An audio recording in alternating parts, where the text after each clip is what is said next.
Hi, I'm Arn Menconi, and welcome to our show. Today we have a very special guest, Ray McGovern. Ray is a former Army intelligence officer and a 27-year veteran of the CIA. He was one of the CIA's daily briefers for President George H.W. Bush, Nixon, Ford, and Reagan. He's since become a vocal critic of U.S. foreign policy. He was telling me before we went on the air how he was advising both the Secretary of State, Secretary of Defense, and others in the Reagan administration. So we're very fortunate to have Ray on our show. What we want to do is really get deep into foreign policy because foreign policy is not being discussed.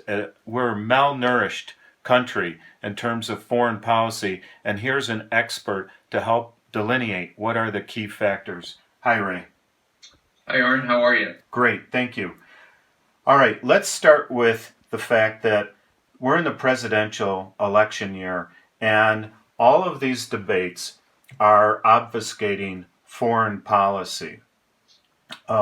It's very political to talk to a candidate or a sitting president about the real issues that we face with foreign policy.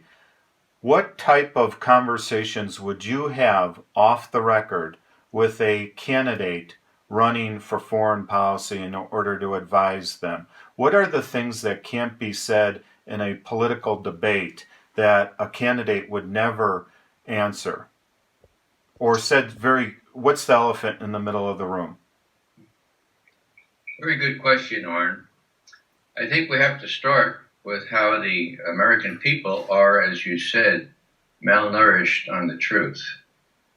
The American people don't know what's going on. This is bizarre. I've been here in Washington starting 53 years now.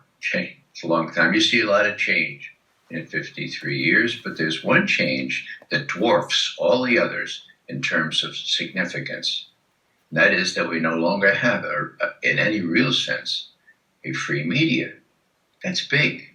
That couldn't be bigger. Thomas Jefferson said, if you had a choice between a government and a free press, what would you choose? That's easy, free press. Because without a free press, a government automatically becomes a tyranny. Okay? So that's big. So in a way, you can forgive the American people for being sort of brainwashed on all manner of ideas. Okay? For example, Russia, bad. Russia, very bad. Putin, sometimes wear no shirt. Sometimes Putin ride horseback with no shirt on. Putin invade Ukraine. Putin seize Crimea. Putin, very, very bad. Now, that being the case, you have everyone on the Republican side, even people like Kasich, who pretends to be a moderate, saying, we got to give Russia a bloody nose. Why? Why? The budget figures just released by the most respected economic research organization on these matters shows Russia to, well, I have it right here, shows Russia to be investing about $80 billion a year. These figures are from 2014. The ones from last year not available. Now China, that's twice. Where are they investing? Where's Chinese, Russia? $210 billion a year. How about the U.S.? $610 billion. Well, hello. That explains it all. That explains why our country is in such a great a state of disrepair. That explains why we have to have a bugaboo. Now, Putin is not really a good example of this because he's just decreased, like decreased his defense budget by 5%. Wow. Well, luckily, what luck? Thank God for China. Thank God that we can pivot to China now and say, well, the Chinese are building islands in the South China Sea, and we have to build more warships. So what Eisenhower talked about, Arn, when he talked about the military-industrial complex, well, first off, you should know, if you don't already know, or your listeners, that he initially wanted to say, and in his first draft it did say, the military-industrial congressional complex, right? So he saw that even then. Now it's the military-industrial congressional media security services complex. Now that's very powerful. And so candidates, they have to really tread very carefully on these things. Let's just say the Republicans, they like to cater to people who like a lot of tough things about defense and so forth. So what Bernie Sanders said last night about the reason we need more mental care facilities in this country was demonstrated by the last Republican debate. I subscribe to that. I think we can just kind of move that off to the side. That's not real, okay? Now, you take Bernie Sanders and you take Hillary Clinton, and I'm speaking, as a citizen now, not as an intelligence analyst. But it's very clear. If you simply read those two incredibly accurate stories in the New York Times this time last week, she's responsible for all manner of violence in failed states, most notably Libya, which she took personal credit for and now is trying to duck. So she doesn't want to talk about foreign policy. What she's advocated is even the president. She said, well, the president had picked me to be Secretary of State. Well, yeah, but he also said that Libya was a terrible mistake. No plan for the day after. Give me a break. So Hillary doesn't want to touch that. Now, Bernie, well, what's he going to do? I don't know, but it seems to me that he's got an incredibly strong case about the 1%, about the need to be a democracy here and not be ruled by Wall Street. So I'm just guessing, but why would he go off and try to attack foreign policy issues, even though he knows what's going on, I believe, when he can make such incredibly telling points on the domestic side. Now, you asked me what I would advise presidential candidates. I would not advise presidential candidates as to what to say. What I would advise is that they take advantage of the hundreds of years of experience and expertise that my colleagues and I have in veteran intelligence professionals for sanity, that they look at our record, almost 40 now, 40 memos put out since the day that Colin Powell spoke. We gave him a C- at the time. And just take a look at that and then come to us with their questions. Now, if they come to us with their questions, we're going to tell them, just like we did in my day at the CIA, we're going to speak without fear or favor. We're going to tell them the unvarnished truth. Now, the next step. Wait, can you do with that? Just because I'm getting that's their privilege, right. And we wouldn't pretend to advise them as to how to play that politically. Okay, I'm getting a little lost. So what you're saying here is the military, industrial, congressional, media, and you had one other word, security complex, right, is essentially running our foreign policy. That's correct. And that's the elephant in the middle of the room, and they're not able to discuss that because it would ruin their political career to do that. They'd be shut down. It's a big room, Arn. There are actually two elephants. There's room for two elephants. The other elephant is the Israel lobby. The other elephant is if we told Hillary Clinton and Bernie Sanders, who I think are the only sensible possible candidates, if we told them why Syria, well, Hillary would be very upset because she knows why Syria. Where did she get off 5 years ago saying Assad has to go? Telling the president, say, Assad has to go, Whoa, okay, after Assad goes, then what? Now, how do I tie that in with the Israel lobby? Well, it was very, very clear back at early fall, August, September of 2013. The president had been mousetrapped.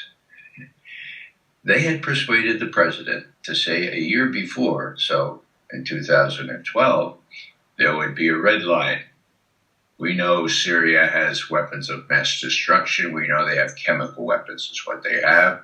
If they so much as move them, much less use them, that's the red line. I, the president, will recalculate, reappraise our policy. And the question, of course, was military intervention. That came very clear at a press conference. Well, it didn't take even a year between, somebody is using chemical weapons in Syria. Okay, who? Well, it was not very clear. And there's a big attack outside Damascus on the 21st of August. Who is automatically blamed? Bashar al-Assad's government. John Kerry said that 35 times on the evening of 30 August. Okay, 35. You don't have to be a Shakespeare specialist to remember the saying, methinks he doth protest too much. 35 times is a little excessive, okay? Right. The idea, actually, the conclusion we drew at the time is he didn't have the evidence because he didn't cite any evidence. And my colleagues, my former colleagues at the CIA, to their credit, refused to issue an intelligence assessment. And so what came out? A new genre, a government assessment prepared in the White House by political hacks who wanted U.S. overt military's hack on Syria. Now, why do I mention all that?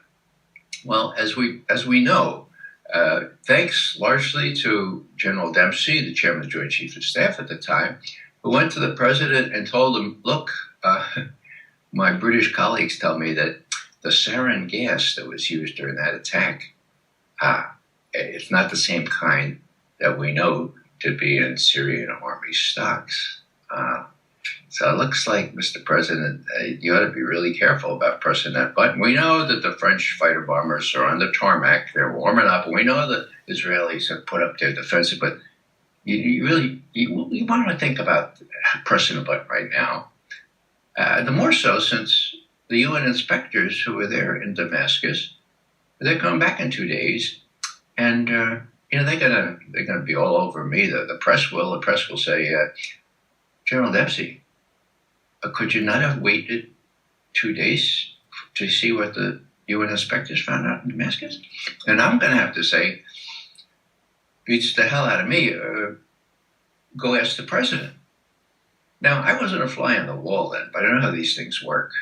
And if proof were necessary, further proof, the next day, the president got up and surprised the hell out of the whole world, okay, by saying, the chairman of the Joint Chiefs of Staff has told me that our warships are in place, our missiles are at the ready, our fighter bombers are ready, but there is no time sensitivity, his words, to this.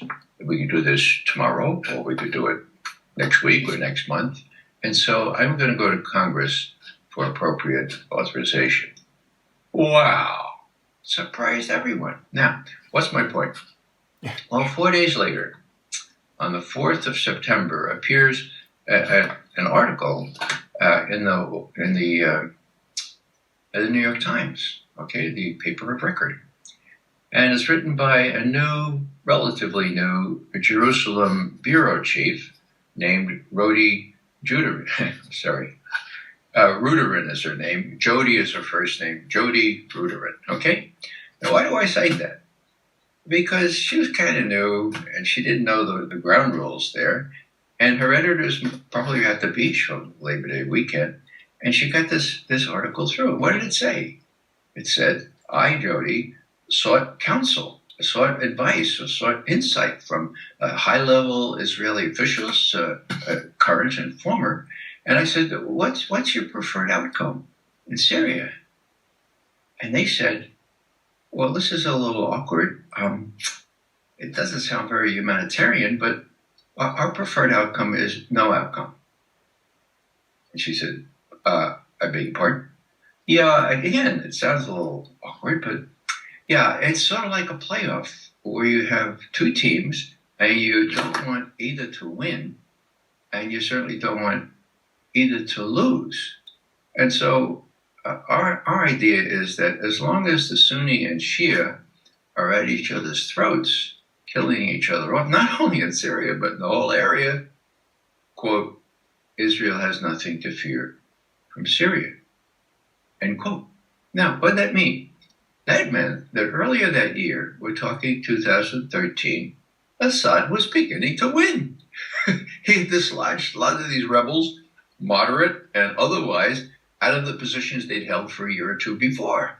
And it looked like he might win. And so how do you prevent Assad from winning? Well, there's no better way than to get the United States overtly militarily involved. That doesn't mean Assad's going to lose. We know how quagmires work, but it certainly means that he's not going to win. Now, fast forward a couple of years, 2.5 years now. What's the situation now? Well, the Israelis are allowing real terrorists, al-Nusra guys, okay, the bad guys that everybody admits, if they get wounded, the Israelis are taking care of them in their hospitals up in the Golan. The Israelis want to see this thing continue.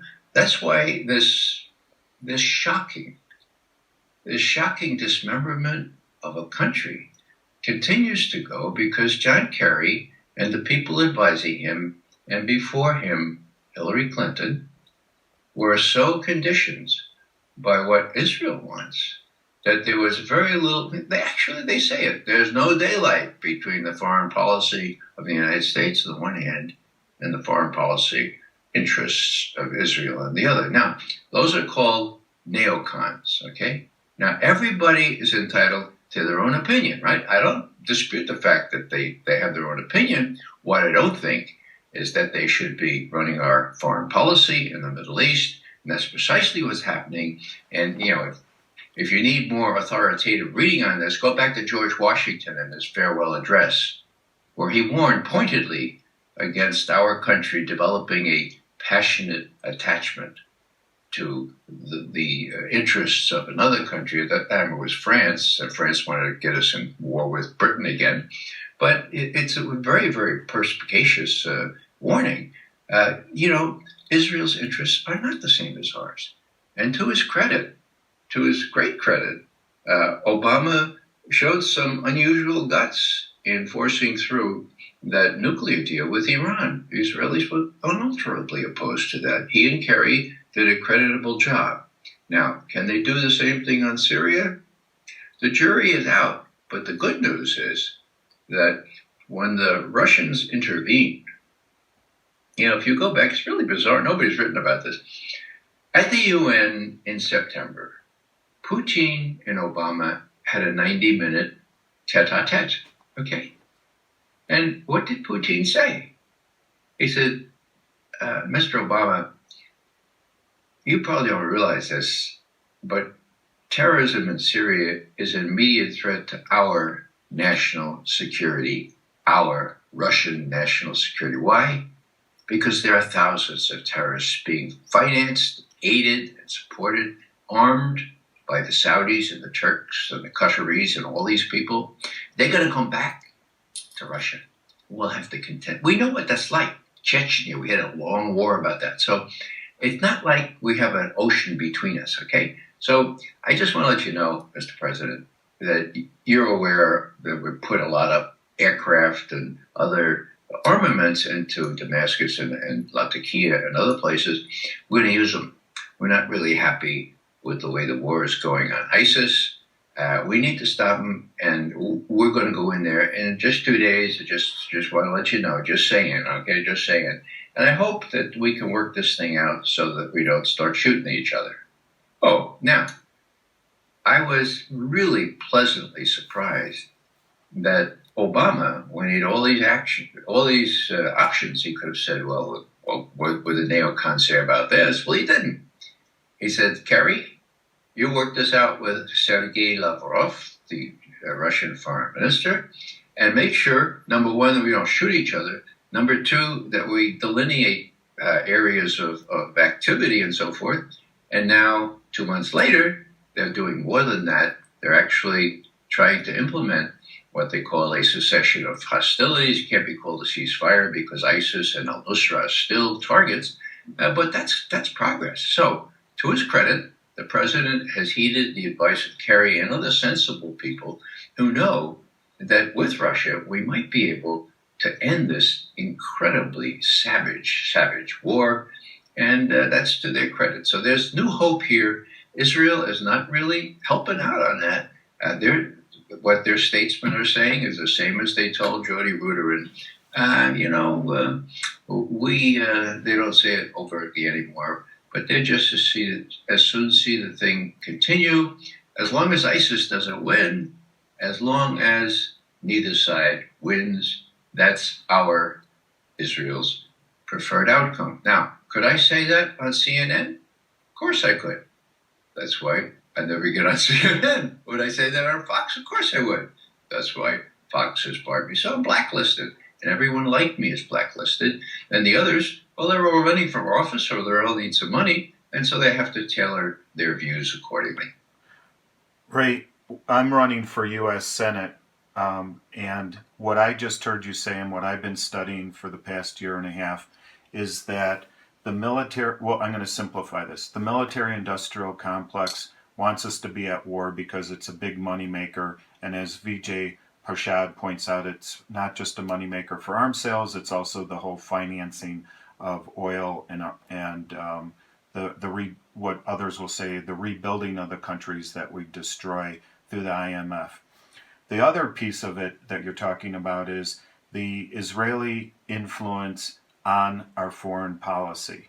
So if Israel, and this is how I'm going to try to break it down, if Israel wants the United States to destabilize, or they want a destabilized Middle East, it works to their benefit.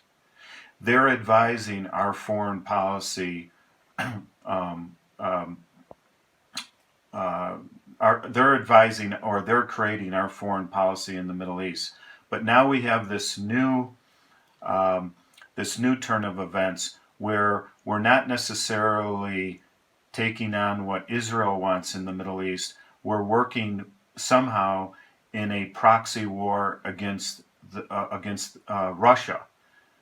We're working with Russia and we're working against Russia because we're going against them in Ukraine. We're moving our NATO forces closer and closer to their border. So I'm getting a little confused here because to me, if I was to just simplify it, we got to go back to there's a lot of arms being sold. This is great. There's more business for the military, for the security state when there's that much when it's that destabilized. So if I'm president of the United States or you're president of the United States, what you're telling me is we cannot have a resolution to our foreign policy because we'd have to tell the military, industrial, congressional, media, security complex to go to hell. We'd have to tell the neocons from Israel we're not going to support them. Then they're going to push back. Is that true? And if they push back, how are they going to push back? This is a very serious problem, because millions of people are dying in this in the framework of the foreign policy that's been designed over the past 40 years. That's correct, Arn. If you look at the candidates, we know one that will pursue this kind of policy as a straight line. We look at another who doesn't say much about foreign policy, but has very good instincts, in my view, with respect to what we need to do in this country. Now, when Bernie Sanders is asked how he's going to finance all this, he's coming closer and closer to being really candid. He said a couple of times, well, we want to waste trillions of dollars on a terrible mistake in Iraq or Afghanistan or Libya being his opponent's Achilles heel, in my view, Somalia, Yemen. Do we want to do that? Well, I don't think we do. And if you look at U.S. defense expenditures here, I have this little thing here from just this morning, which talks about over $600 billion U.S. invested in defense, and that doesn't cover the care that veterans require. May I interject? Sure. Because I want us to spend the remaining time, forget the election. This is how our foreign policy is designed. You're laying it out. There is no solution because none of the media will expose this. No candidates will expose this. It almost goes beyond the theory that this is how the empire wants to operate. Because if the empire is being somewhat run by the neocons or the Israeli point of view, I'm confused as to how you laid this out. Our relationship, or are we in a You're saying that Israel wants the Sunnis and the Shiite at each other's throat. It's good for business for them because it gets a large power like Iran, Iraq, Egypt, Saudi Arabia off of them. And we're fighting that for them. But why are we in a quagmire with Russia right now? What are we doing going after Russia in all of this? Well, Arne, it's the same answer. I mean, peace is very bad for business. I mean, let's face it. Now, war, tension, that's really good for business. What do Americans not know? They don't know that Victoria Nuland, the Assistant Secretary of State for European Affairs, a big friend of Hillary Clinton, who appointed her to be the spokesperson and then helped her get this job, very top-level job. Victoria Nuland previously worked for Dick Cheney for several years as his Deputy National Security Advisor. So we know where she's coming from. So what does she do? Make a long story short, she mounts a coup d'etat, a putsch in Kiev, the capital of Ukraine, on the 22nd of February. Now, how do we know that? Well, Warren, they say the revolution will not be televised. Well, this coup was YouTubeized, okay? Intercepted telephone conversation, en clair, not encrypted, intercepted 2.5 weeks before the coup, where Hillary Clinton says, Yats is our guy, Yats is the guy, he knows what needs to be done, he likes the IMF, and Klitschko, the other guys could just wait. She's talking to the U.S. ambassador in Kiev, right? This is why George Friedman from Stratfor said that the coup in Ukraine on the 22nd of February was the most blatant coup in the history of mankind, okay? Is that this year? 2.5 weeks before. So the Russians reacted to that. Now, if this is interesting, the Washington Post did an article on the 10th of March, so almost a year ago, and the headline was Putin prepared seizure of Ukraine in advance. And the first line was, Putin now admitted in a video that on the 23rd of February, he gathered his military advisors together to decide what should be done about Crimea. See? And this was weeks before they seized Crimea. Now, what's wrong with that? I ask all my well-educated friends, what's wrong with that? I said, what happened the day before? That was the coup the day before. And the question was, since Yats, the prime minister, already said they want to join NATO, what are we going to do with our naval base down there, we Russians? What are we going to do with the only warm water port we have in the world? Hello? If I were Putin and I did not convene my national security advisors the day after the coup, I would have been derelict in my duty, okay? But what did they do? They decided, well, let's see what the Crimeans want. Now, it was an accident of history that Crimea devolved into Ukraine, and so they did a plebiscite. And the plebiscite came, as everyone knew it would, 90% or so, said, yeah, let's rejoin Russia. Well, that's still not really nice to do, but if you're strategic if your strategic interests are so heavily involved, if you're in danger of losing your main naval base and some of the air bases as well in Crimea, that's exactly what I would have done if I were Putin. And when people say he violated international law, well, mounting a putsch in the backyard of Russia in its main ethnic and very close ethnic relationship, that's where the Slavs really began in Kiev, then, if you expected him to react any other way, then you're probably one of those women that they have at the UN or in the White House or with Hillary Clinton that doesn't know diddly about Russia, its strategic interests. And it's not because they're women. It's just because they're completely inexperienced and for some reason have this sort of inordinate influence over our president. So Ukraine, that's a prime example of people not knowing what's going on. And so when everybody says, here's an example, and this is okay, go ahead. Sure. Yeah. Well, we're running out of time here, and I hope we can have you back in the next week or two, because there's some great follow-ups. Let's end with this. President Obama, who won to end the wars in the Middle East, have made them endless wars. President Obama is getting a free pass on all of what's going on. So when we hear about Libya or what we're seeing in the Middle East in terms of the atrocities, it always seems to get blamed to someone else.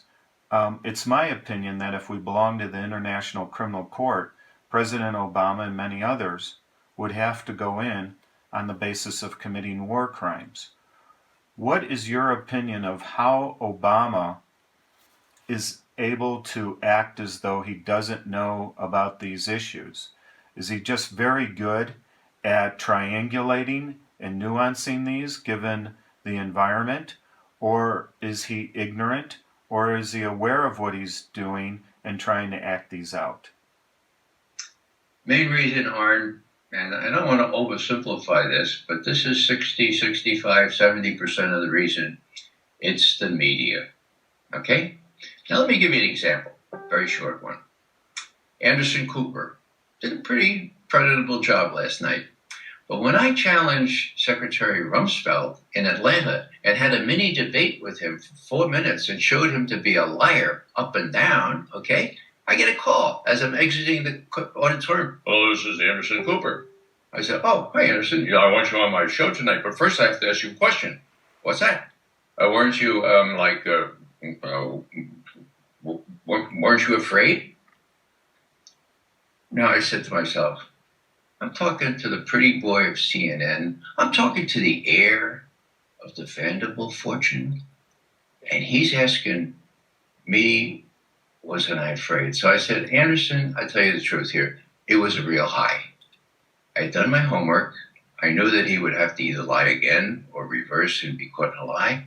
You might want to try that sometime, Anderson. You might want to try that. Yeah, I tell you what, do your homework. Ask him a real question. It's a real high end. Whoa, that's very well. I'll have my people get in touch with you. I don't have any people. Just call me back. So, isn't that indicative? He's not the worst of them. But he's asking me, wasn't I afraid? But I'm talking about President Obama, who has perfected drone use in the Middle East and killing innocent people. As a former CIA agent, this man is breaking laws.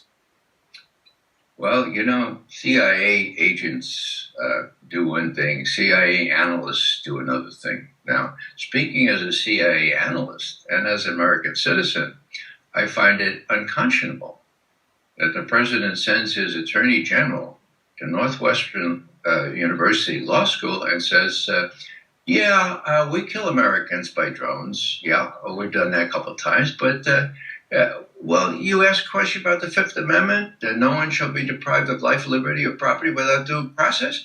Well, it doesn't say judicial process; it just says due process, and so we do due process right here in the White House. Thank you very much. And all those budding lawyers in Northwestern said, "Oh, wow, isn't that something?" And Holder exits the scene before he can take a question. Right. Sorry to interrupt. That's reprehensible. That's no lawyer. That's a fraud. We only have a minute here, and these are phenomenal points, but I just want to keep it real simple. All right. Does Barack Obama understand that the military, industrial, congressional, media, and security complex and the Israeli neocons are running his foreign policy? Is he complicit or is he ignorant? He's complicit. I mean, he pretends to be well educated and all. I mean, he's no dummy. Of course, he knows this. He just has no guts. He's a fraud. He ran on one platform, and either he doesn't have the guts or he's afraid. Yeah, he's afraid. I mean, why did he not replace those torturers from the CIA? Ooh. How about General James Clapper, the head of the National Intelligence Setup? He lied under oath before the Senate Intelligence Committee. That was 2 years ago. He's still in. Why? He's afraid of these guys. Why about NSA? Well, NSA has the book on him, just like it has the book on all of us. So it's a very, very, very tenuous position for Obama. I'm sure he's just crossing his fingers saying, if I could just hang around for one more year, then I could build a library and maybe teach and stuff. Then meanwhile, I'll have lots of money and so forth. You know, it's really despicable. I have never been so disappointed, so terribly disappointed in a president as I have been in Barack Obama. Thank you. I think it becomes very sad when you hear a man who has served for 5 decades and followed this and in retirement is still speaking out against what is happening. I hope that this discussion of foreign policy, unvarnished and real, that is costing people's lives, can be shared with other people. Ray is tireless in trying to get this information out to people so we as citizens can understand who's really controlling our foreign policy, so we're not complicit, so we can save lives, so we can make a difference. I'm honored. You're a great man, Ray. Thank you very much. Most welcome.